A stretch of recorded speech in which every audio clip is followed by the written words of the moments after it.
Right, thanks guys for joining me. Melissa here. I'm just getting home from a busy day. Lots of stuff that I was doing today. So one of the things I did was Celebrate Recovery, which is a group I took in New Hampshire just to talk about different things in life, hurts and hang-ups and stuff. So one of the things I like about this group is it really gets to relational dynamics. It really does. So one of the things we talked about tonight was I found this perspective helpful um, in a big group was different attitudes we have basically. You know, some of us are very bitter. We're very angry. We have defensiveness. We have a negative bias. This all works into our relationships, guys. So I listened to someone tonight and it was so good. Really good stuff. So a lot of people go to anger, right? They're hurt, they have pain, they don't know what to do with it. So their first reaction or coping skill is anger. And anger allows you not to feel your feelings, right? You don't want to feel, you just go to anger. Or some people are very defensive. It's a very self-protective way to deal with stuff. You're defensive. You're going to protect yourself. The opposite of that would be humility, right? And when we walk in the Spirit, guys, as a Christian, we have the truth. And instead of having shame, we know we're a child of God's. Instead of feeling like you're unworthy, you are worthy, right? And it's not based on perfection. A lot of us are taught, you know, we come home from school, we have 3 A's, we have a B, 1 B. I talked about this before. And, you know, we hear, well, what happened here? Why didn't you get an A? And we're taught that our worth is in performing, right? If you get all straight A's, you are worthy. If you get a B or D, as my husband would, you know, you're not worthy. So a lot of us learn to perform, to be perfectionists, and to hide under being a perfectionist. And when you do that, you just can't be real. And some people have a very negative bias. So this guy was sharing, and I think this is a big one for men, really big for men. He was saying that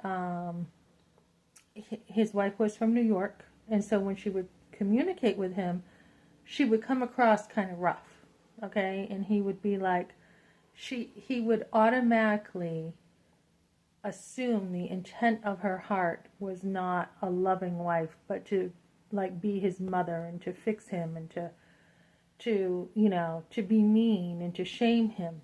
And that's not at all what she was saying. She just, the way she delivered things was hard for him. And so he automatically would go to a negative default. And I'm like, that sounds so familiar to me. So we all have our things, right? So when you do this stuff with other people, you look at your life, you know, and it's like working out. We all try to work out, right? Or try to eat better. And when we are doing this and we do it in community, like a gym, everyone's holding everyone accountable, right? We're trying to work out. We're trying to improve our lives. Same thing with relationships, guys. You know, taking the time to say, I see it. I can identify this in myself. You know, how can I change this? And a lot of times it's looking at scripture and it's saying, okay, what does God say about me? He says I'm his beloved son, right?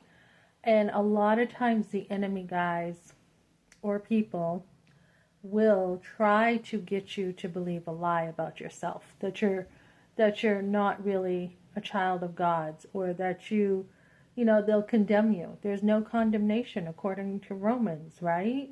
To those who are believing in God.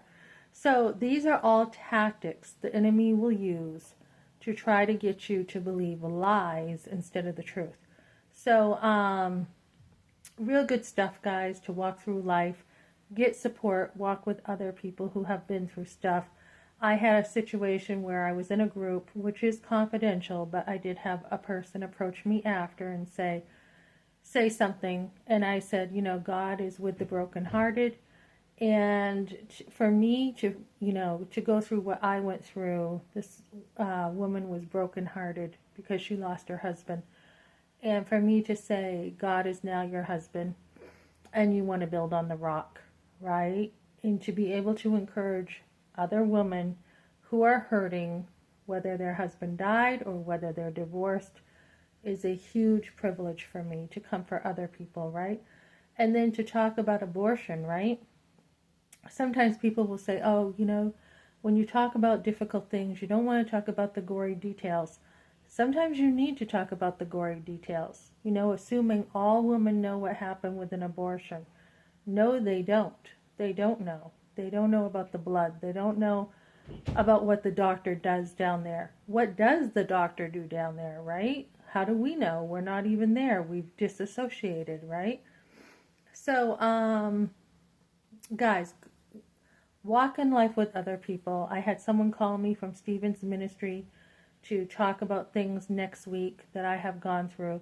When you have trauma too, that is when it's easier to believe the lies, because you've gone through trauma and you're going to believe a lie to have a coping skill to get through those weak points instead of the truth. So that's what I got for tonight, guys. An amazing story from this guy whose personal life, he had a lot going on, and I mean a lot, like growing up with like the mafia and his hand getting shot, and I think his dad cut somebody's fingers off. I mean, like, he got stabbed. I mean, a million things. So when you think you've been through a lot and you listen to someone else and you can see, yeah, I can see why they would believe that lie, right? Or I can see why they would do that. That is not the way we cope in life. And we all have our coping stuff, but we want to be able to recover from that, to heal from that, and say, that is not the truth. The truth is this. And what coping skills am I using to not believe the truth? Instead, it feels better to use this coping skill. And so many people have addictions from pain because something in their life caused pain. So instead of dealing with the pain, they go to an addiction. And whether that addiction is drugs, which 1/3 of people, they say, would celebrate recovery as drugs, but most of it's bad habits. It's just the habit of anger, the habit of bitterness, the habit of resentfulness, because that is what you learned in order to survive. So choosing something better, guys, and it does matter. It affects our relationships. So thanks for joining me, guys.